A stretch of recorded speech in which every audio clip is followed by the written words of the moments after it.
Welcome to today's episode of the Craftsman Creative Podcast. My guest today is Chapman, a creator who is passionate about turning notes and ideas into content and products. She is one of the most prolific creators I know, and in this episode we talked about her creative process and how you can do the same. You can take your ideas, turn them into content and products, and how you can become prolific just as she has. Now, if you haven't yet, be sure to sign up for the free 5-day email series over at craftsmancreative.co. It helps creators learn how to build six-figure businesses, and my goodness, it has like an 80% open rate, so people are loving it. Make sure to head over there and grab it for yourself if you haven't already. Now, on to the episode. All right, welcome everybody. This is Darren with craftsmancreative.co.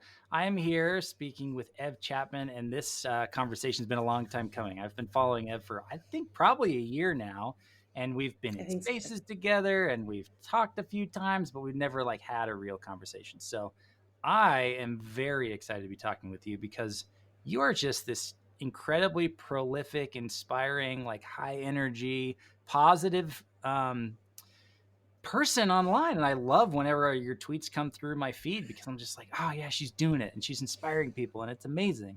So I'd love to start with just let's give people kind of your quick bio and some context around who you are, how you got into creative work, and then we'll really dive in. We're going to be talking about the creative process. We'll probably get really nerdy on Zettelkasten and things like that because I love those things too, and we'll see where the conversation takes us. How about that? Yeah, totally.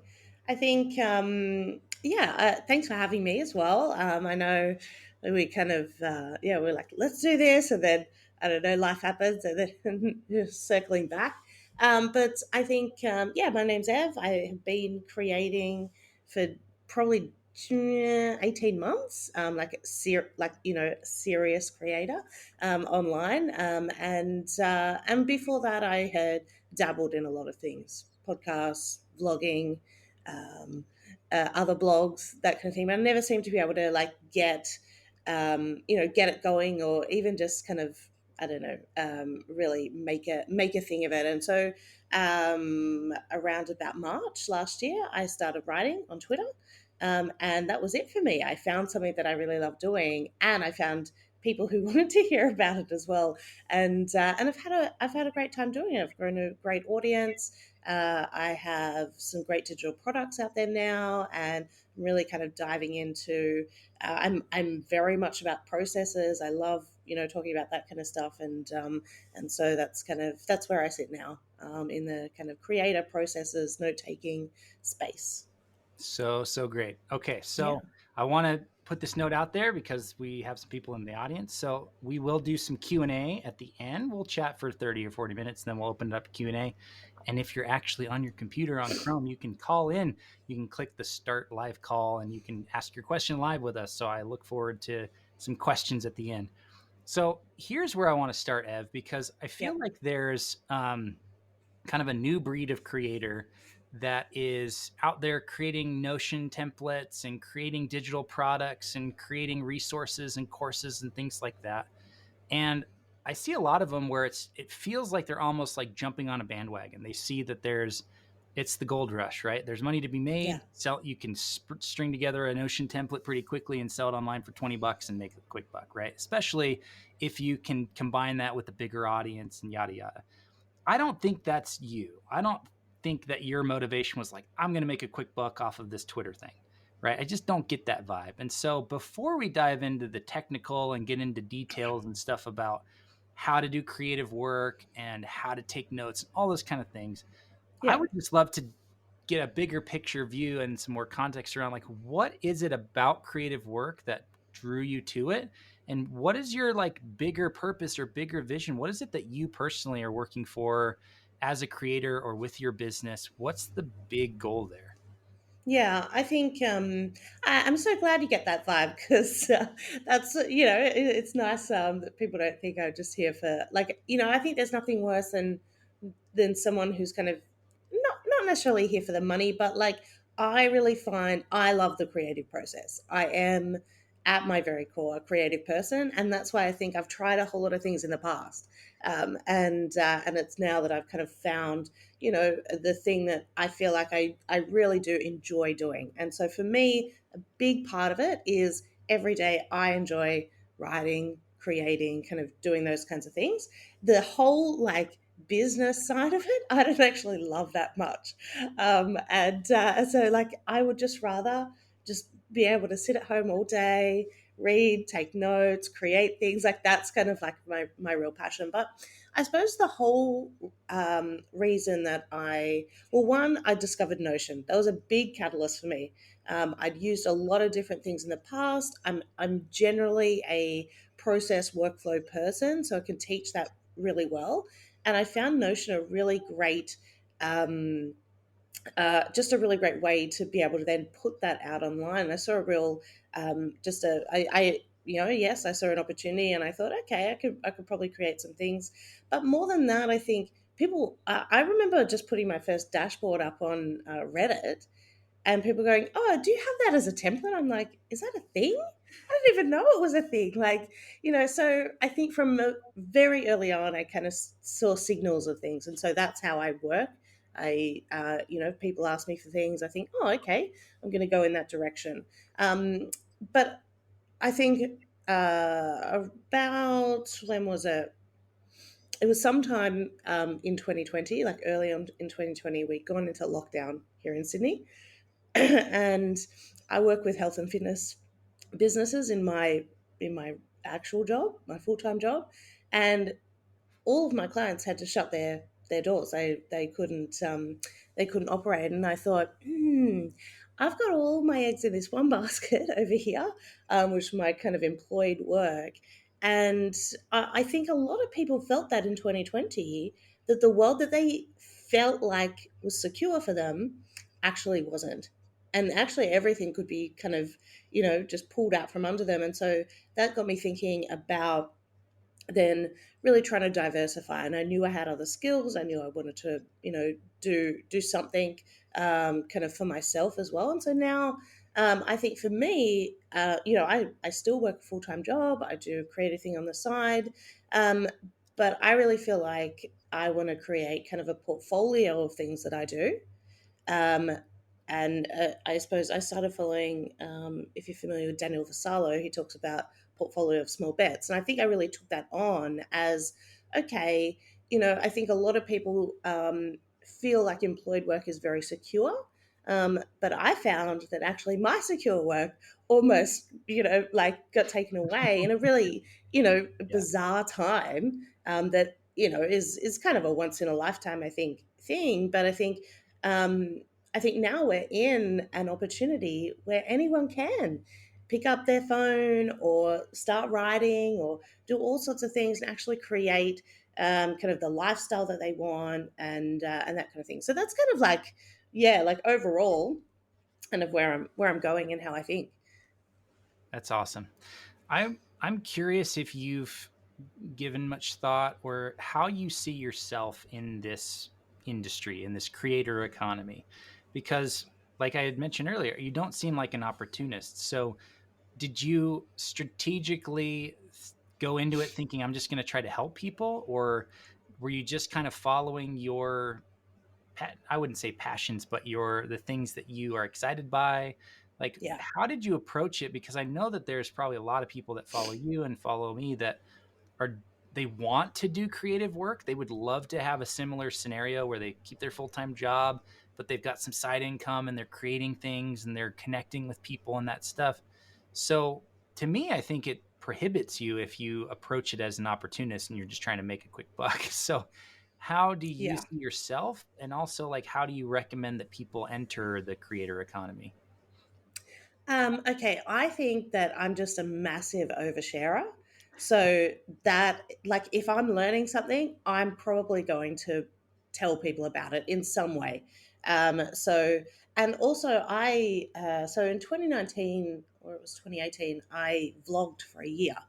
And the whole reason for that was to actually keep myself accountable to some of the goals that I had that year.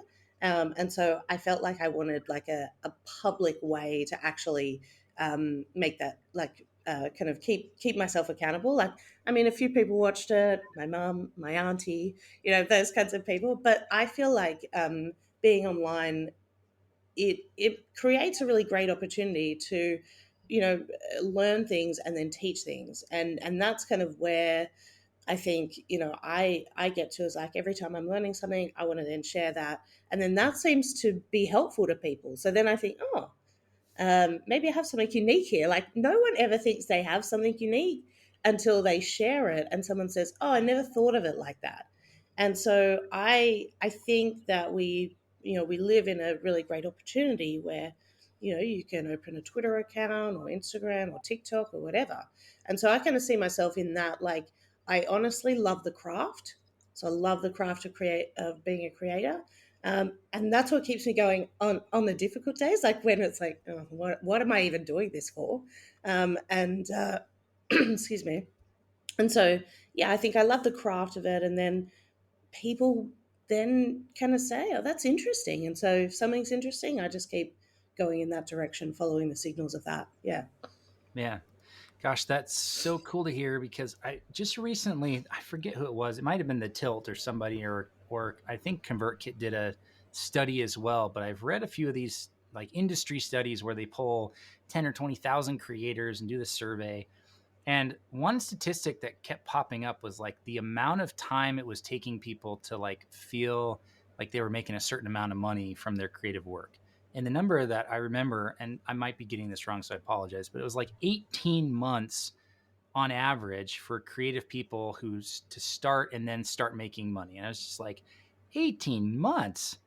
It's a long time. I would never wait. I'm way too impatient to wait 18 months.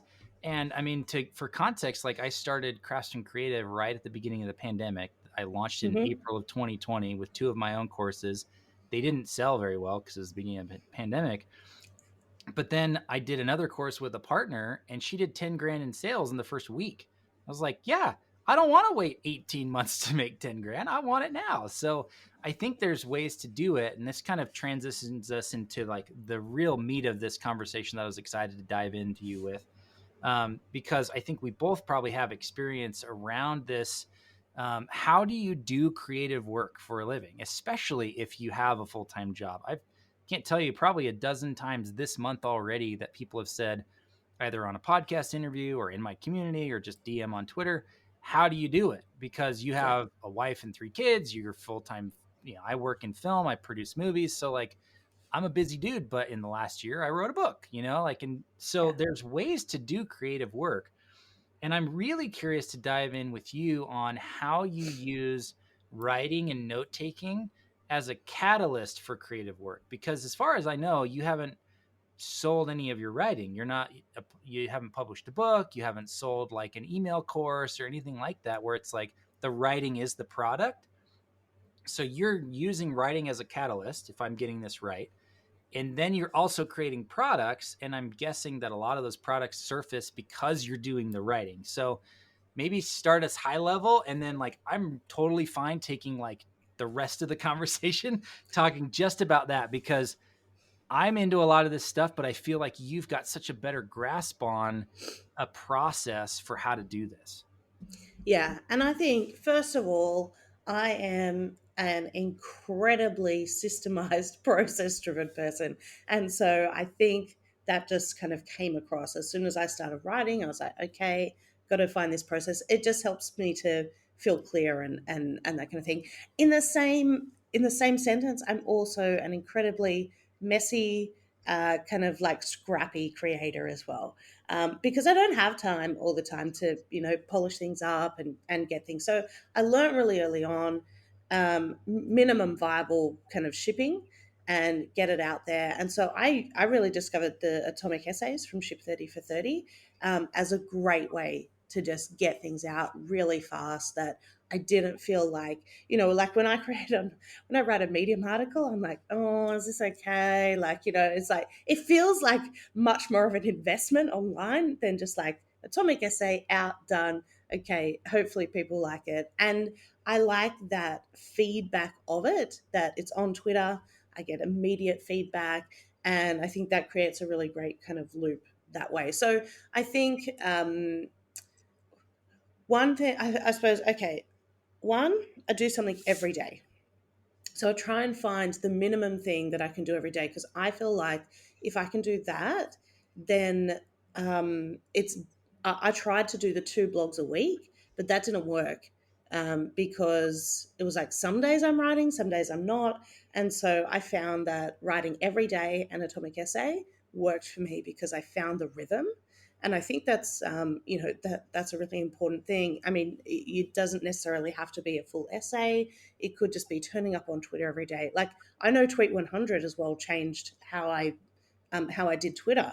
Just Hmm. like 280 characters, one tweet a day, 100 days, and that I think really gets you in this whole rhythm and this whole kind of okay, I'm ready to turn up every day. And so I kind of do both of those. I am incessant about ideas. So every time I have an idea, I write it down.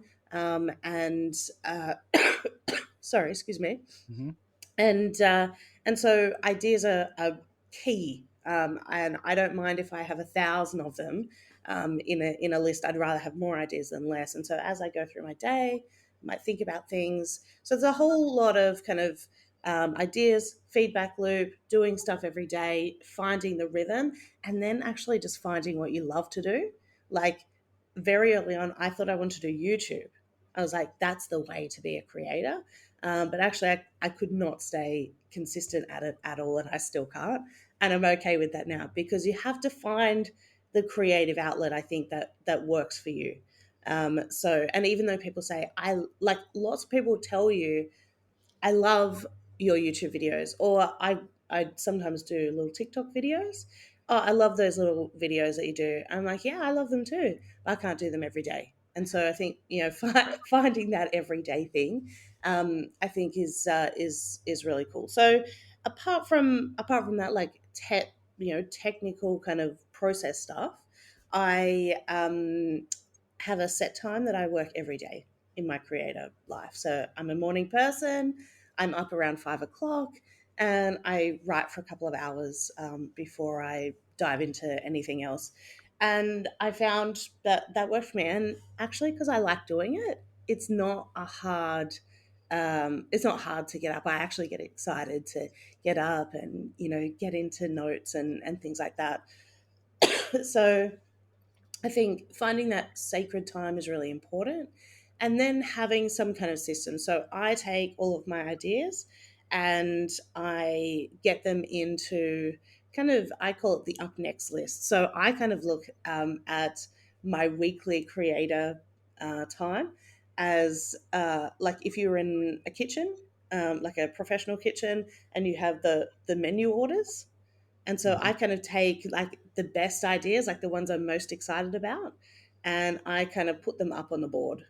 And I say, okay, this is my up next list. And so they're kind of like not physically, but just in in my Yeah. system. And so those are kind of my intentions to publish every day.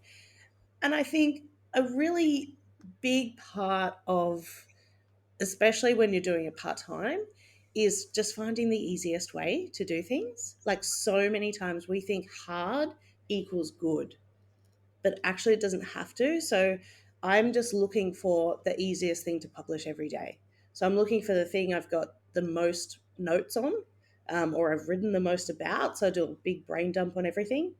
I'm looking for something that excites me to write, and I'm looking for, do I have the energy for this? So sometimes I might have like a little bit written about something, but I have a lot of energy that day. So, I can get something written. And those are my 3 criteria every day for publishing. Just find the easiest thing to do. And that seems to work. It seems to be able to get things out really, really quickly. And I tend to start with small things and build upwards. So I start with tweets and I do a lot of, I'm hugely data driven. I love to look back, see what resonates, what people have liked, and then I move up from there. I might take a tweet, turn it into an essay. I just randomly wrote a tweet the other day about the tools I use. I always know tools, people are going to love that. And I thought, oh, okay, people did like it. So now I'm going to expand that into maybe an article. tell people how I use that. So I think it's like listening to all those little signals and thinking you don't have to necessarily start with the biggest thing. You can start with a tweet and then you can work your way up. And it's much easier then because you've started with something and you're not, having that blank page moment. So that's kind of a few little of my kind of ways to get things out. Okay, this is amazing, and I feel like there's some stuff we should zoom in on a little bit, and Yeah. then I want to figure out how do you turn all that work into products and into a Hmm. business, right? So, just to share my experience, because I think it's relevant at this point, when you talk about you have to find the creative outlet that works for you. Yep. I made a conscious decision about August of last year that I wanted to enter the creator economy in a more prominent way. I've been in Yep. the creator economy, if you wanted to call it that, for my entire adult life. I started my first business in college when I was, I mean, I don't even know how old I was, but probably 24 or 25 or something like that. So it's 16 years that I've been like doing creative work Mm. at a professional level. You can call that creative economy work. But um, it was just recently that I wanted to be like building an audience and having like a content enterprise, as Joe Polizzi calls it. So it was a very conscious thing, and I decided, okay, well, I'm going to enter the creator economy. How am I going to do this thing? And then my first thought was similar to yours. I went with video as the natural way to go because I have this decade plus long career in history, or career Yes. in film and television and doing video, and I can spin up video really easily. Like me doing a 5-minute video could take an hour, as whereas it takes other people a whole week, right? Yep. But at the time, I didn't even have an hour a day. Like the idea of committing to producing a video every week was like, nope, that's not going to work. Plus, the other thing that I noticed was, how much time do I spend on YouTube? The answer was zero. Like I maybe watch one video a Yes. week, maybe. It's probably more like one every 2 weeks that I actually am on YouTube watching something. So I don't have subscriptions there. I don't follow people there. I don't have a big channel there. Like it would have been starting from scratch, but B, I would have had to create an entire new routine and habit Yeah. around doing that type of creative work. So instead, I knew that I could write because I'd been writing online for over a decade as well. I'd never tried to monetize it or turn it into a big list or anything like that. It was just an outlet, creative outlet, kind of like Yeah. the Ship 30 stuff, just on my own blog, right? Yeah. And I looked at my screen time. I legitimately did this. I looked at my screen time and said, where am I spending my time online? And it was like 90% Twitter and 10% Instagram and 0% anywhere else. I didn't go on LinkedIn or Facebook or Yeah. Reddit or TikTok or any of those things. It was those two, and it was like a 10-1. I was spending more time on Twitter. I said, great, I'm going to commit to that, and I'm going to start only publishing on Twitter, and I'm going to write. And so then it became, okay, well, I want this writing to become something. So that's where the idea for a book came. And I just used that as the vehicle to like enter the creator economy. I'm cruising down the, center, the mile, right? Yeah. Because it feels like I'm cruising, not like speeding through. I'm not on a racetrack yet, but I think it's such an important mindset thing for people who are starting to, or who have a desire to be a creator, to realize that it takes a lot of thought early on, or at least it should, in my Yeah. opinion. Like, the more that you give thought to how you're going to enter, what vehicle you're going to use, what medium, what platform, all those things Yeah. make it so much easier down the line. So the other thing I Yeah. wanted to kind of reiterate and make sure that I'm getting it right, because it sounds like your process starts with capturing, that Yep. you've got a document open, and all day long, whenever you have a spark or an idea or a thought, you just make sure you capture it. And I think that's super important, because a lot of times as creators, we're just like, oh, I'll remember that, or I'll remember that lyric, I'll remember that melody, I'll remember that line, I'll remember that idea for a blog post. Yep. 5 minutes later, it's gone. You're like, oh, that was 5 minutes ago. How did that happen? So, like, Yeah. having a methodical way, that sounds like, I mean, I do that as well. I have morning pages as a habit. So every morning I'm doing a brain dump first thing, because I'm just always Yeah. buzzing in the morning. And if I don't do that capture process, then I'm like sporadic, and I'm going like a freaking like squirrel, squirrel, squirrel all over the place all day long. I open up like 8 different new projects and I only get one done. And that's not a Yeah. great way to work. So for you, it sounds like, similar to me, it starts with capture. And then you're turning that into progressively greater magnitude pieces of content, Yes. starting small. If it resonates, you'll go the next level. If it resonates, you go the next level. So what does it look like when it goes from content to something that people could purchase, to like a product or a service? Yeah. So it looks okay. I'll give you a real practical example. Sweet. So I don't even know when it was, but I have a writing inbox that I go into every morning. It's got all different notes in there, stuff that I've consumed. That's where I start every morning. It's like my morning pages. So one morning I was like, actually, this looks interesting. So I screenshot it and I put it up and I said, as a creator, this is where I start every morning in my writing inbox. And I just sent it out as, just a random tweet. It was not even planned. And people were like, what's this writing inbox? And so I was like, oh, okay, that's a little signal there. And so then from there, I wrote an atomic essay about it. Again, lots of signal. I'd love to hear more about this. So then I wrote a Medium article, which became one of my most read Medium articles.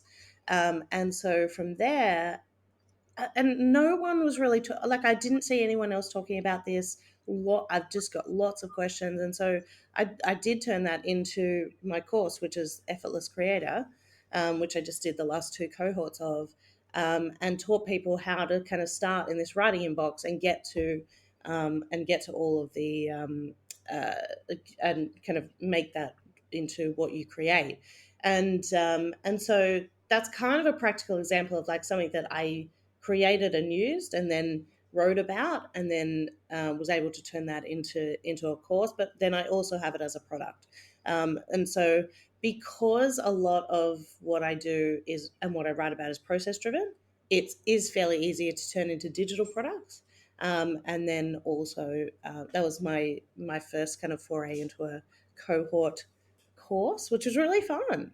It was fun to kind of actually get on Zoom and talk to people and see people light up when they went through the same process and they realized actually I can be really intentional about what I'm consuming and then use all of that to create really great content.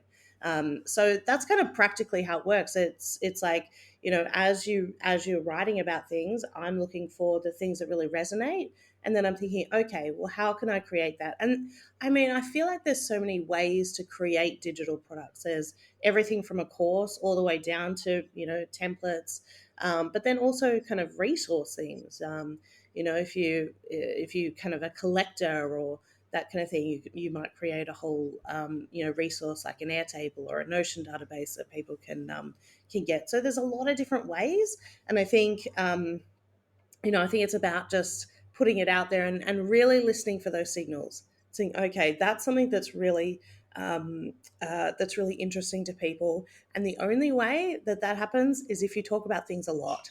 So I find like with a lot of creators, I think, oh, I've just talked about that one time, and so now I have to like then not talk about that ever again. But actually, like the more that you talk about it, the more people see that, and then the more you're known for that, and the more signals you can get in that way.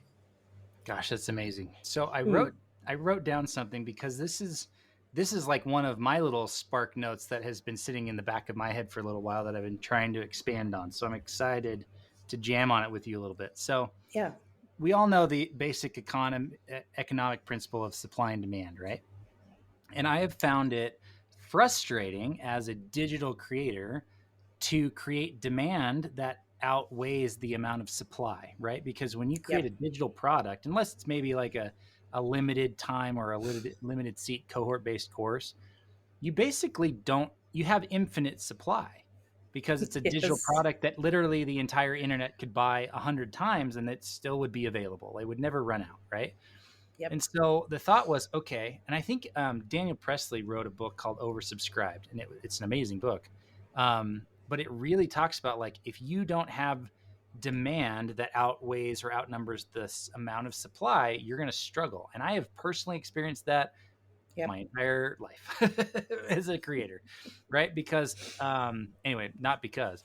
So here's the thought: is that it sounds like what you are doing is you're not manufacturing or creating demand, you're discovering demand.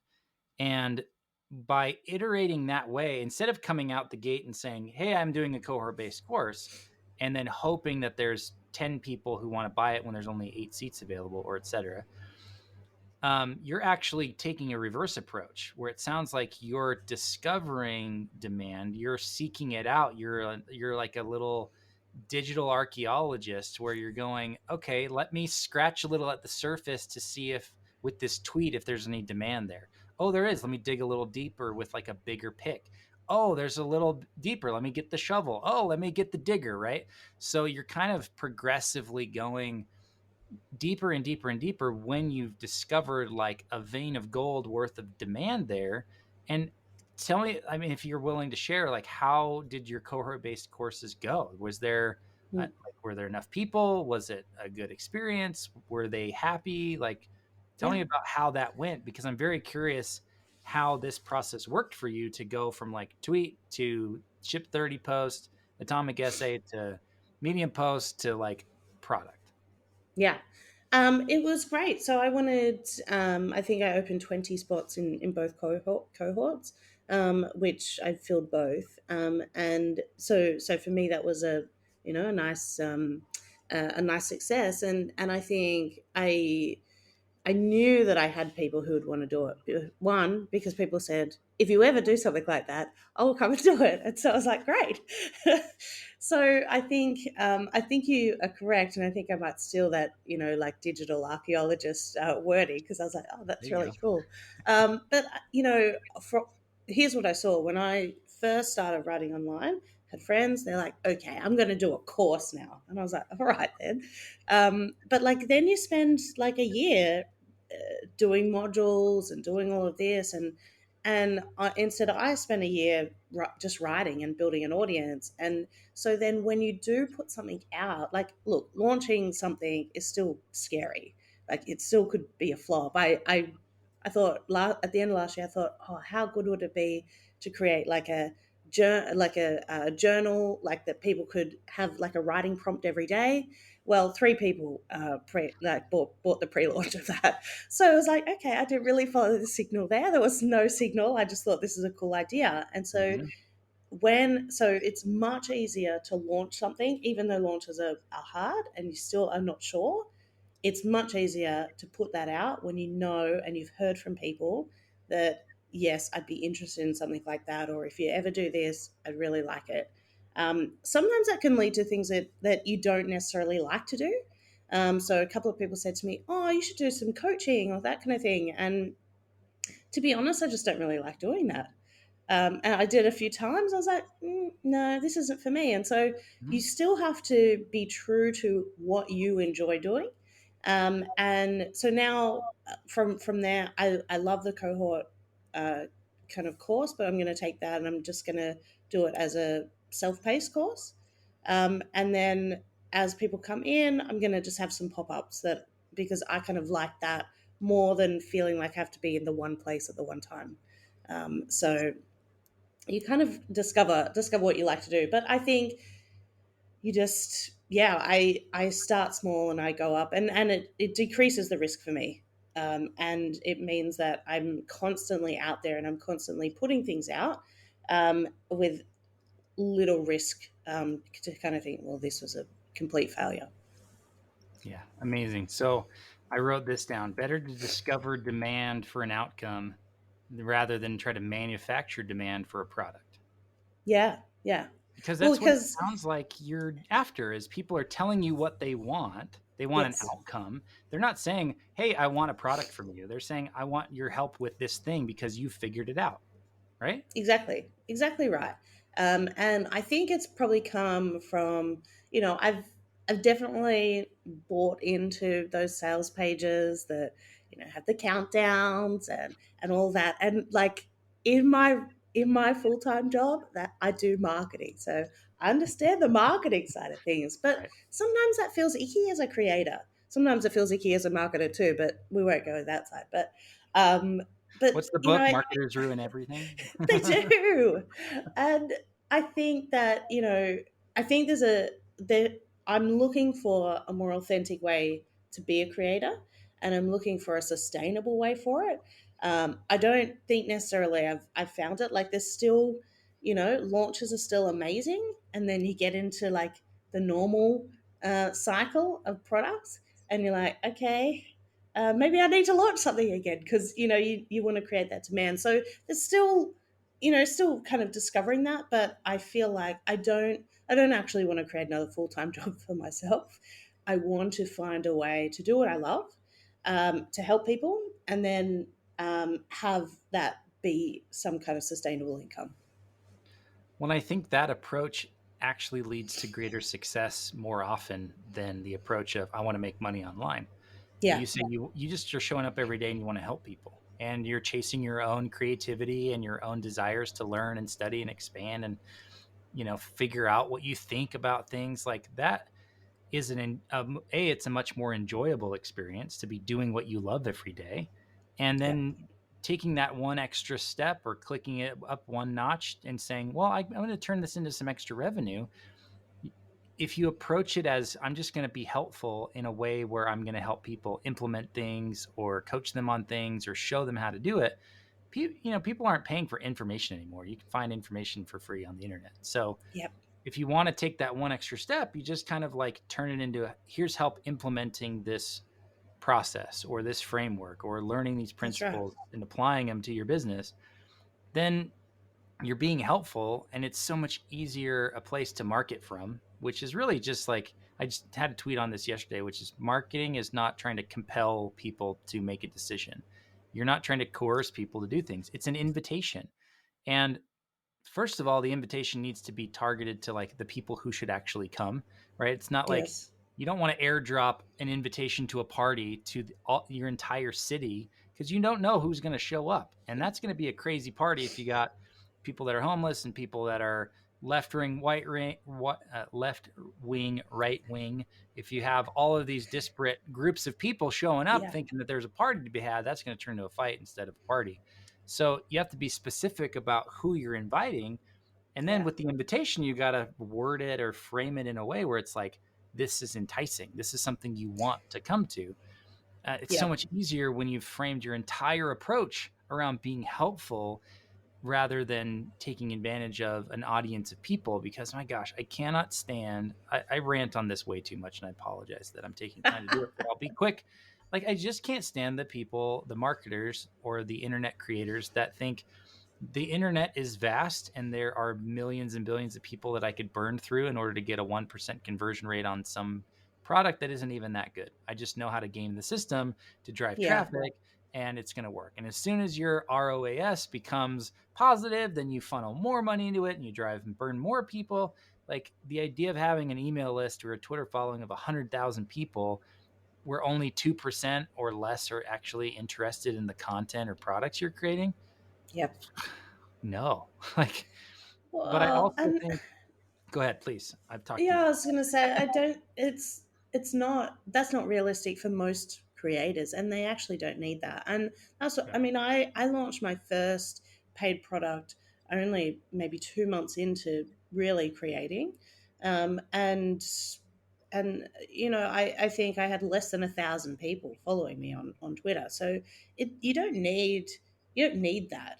And yeah, I think the more I get into the creator economy, the more I kind of am wary of the gamers, who are, like they're smart. Like I have full respect for that, but it's like still I think there's a different type of creator who doesn't want that.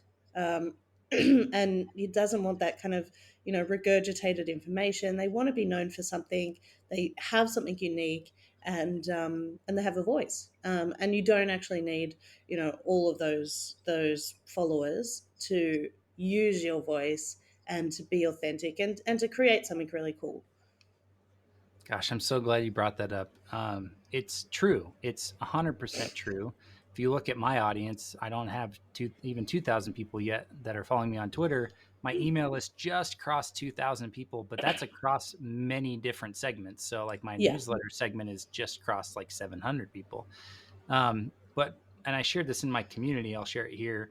But like my business last month did 20 grand, not including my film producing revenue. Yeah. Like, you can have money as well. It's not that money is a bad thing, and it's not that you shouldn't No. pursue it. But if it's the main goal, you're going to constantly be frustrated that you're not making more. Whereas Yep. if you realize that if you approach your creative work by being helpful, by coming at it as someone who's teaching and sharing and helping and contributing, the money kind of takes care of itself as long as you've done the work to like structure your products and your Yes. marketing and all that stuff together. Those systems need to be in place. Yeah. But it sounds really like you've taken a reverse approach to a lot of the people that are espousing and teaching online, which is here's how to grow your Twitter following so you can make more money. And I'm just like, that's not the thing. That's actually not the answer. That's an No. answer. It works for dozens and hundreds of people, but like, I don't know. I'd It, love to hear your I, thoughts on all that. well, I think that so many people focus on outcome rather than focusing on what they can do and letting the outcome take care of itself. So, I talk about this a lot. Where in business, you can think about leads, right, and just be obsessed with leads. I've got to get leads, or you can just do the things that you need to do every day so that leads become an outcome. And it's exactly the same in being a creator. Is if I know if I show up every day and if I'm writing and if I'm doing all of those things, audience happens, and then income happens from there. And I realized that really early on. And I'm also in a nice position where I'm not desperate to have to make money. And I think that, there's a lot of people who say, well, just quit your job, go all in, that kind of thing. I think that's a dumb idea, especially because most people have, they have responsibilities, they have families, that kind of thing. And I don't think you need to do it. I think that you need to find a way to, that you can sustain both until one or the other kind of tips over, and maybe you go all in on one. But I do think we're kind of coming into a space where you are going to have multiple things on the go. You might have maybe a full or a part-time job. You might have freelancing. You might have some products, and you end up with this portfolio. And I feel like that's kind of where we're heading. I feel like the pandemic really sped a lot of things up Mhm. in kind of how we interact with our own employers and how we kind of view the world. And so, yeah, I think that I think focus on what you do every day, and then let the outcome take care of itself. Amazing. I feel like that's a really good place to kind of wrap up the conversation this time around. I'm desperate to do a round two at some point because this has been incredible chatting with you. Mainly because I think it's such an important. A lot of the content I put out is focused around mindset, and Yeah, we focused a lot about that. It's the technical or tactical approach that you take. It's going to be different for everybody because everyone's different. But like yeah, the approach that comes from your mindset is such an important part. I'm really glad that a that our mindsets kind of like aligned that way, but yes, b that we spent so much time on it because I feel like it's undercovered, covered yeah. less. I agree. Yeah, So very very cool. I would love to know where people can find you online. How can they reach out to you if they want to become your friend? All of those things. yeah. So Twitter is probably the the place. You can follow me, Evelyn C, Evielanc, or just head to my website. You've got all the links there, which is evchapman.com, and reach out. I'm not some kind of like person who doesn't you know. Well, sometimes I don't reply to my DMs, but most of the times I'm very good. But I love to chat with other creators and build community. So yeah, definitely reach out. Yeah, you've proven that because you've just been such a great connector and involved in so many different spaces and communities and such a support to other creators. So I've seen that and it rings true. So I highly recommend people reach out because you are amazing. Thanks for Yeah, taking the thanks, time Darren. today. It was really, really great chatting with you and look forward to chatting again soon. Thank you. Thanks for having me. This was fun.